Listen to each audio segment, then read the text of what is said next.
I would love it if you could just tell us in your definition, what is a trauma trigger? What does that mean? Sure. So we got to back up a little bit from that and talk about what trauma is, right? So trauma, simplest way to explain that, and it's really all oversimplified what I'm saying today, but it's basically true. It's to get the point across, the big themes across. Trauma is when we experience too much too fast or too little for too long. Trauma could be a car accident, an assault. It could be the sudden death of a loved one.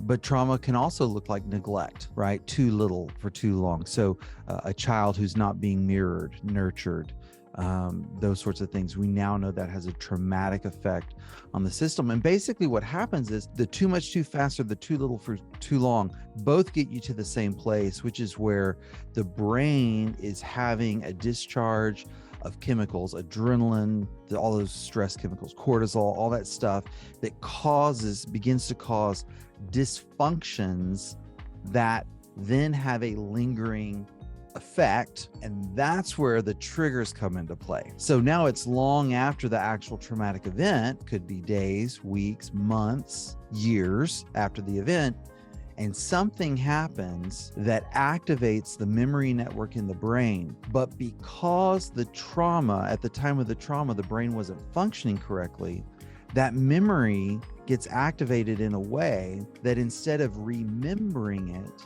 we relive it. So the body literally reacts as if the threat is right here, right now, rather than a year ago, a decade ago, or whatever. I call it sometimes the trauma triggered time warp, because what's happening there is between left and right hemispheres, only the left hemisphere really has that sense of time built into it. And the right hemisphere is very body-based and emotion-based.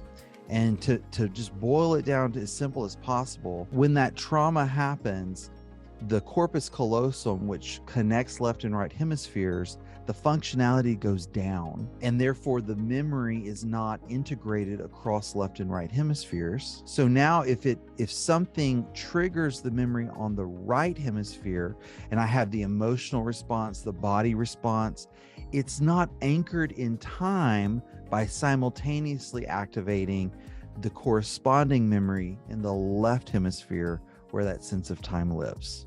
Does that make sense? Or was that a little bit too wonkish?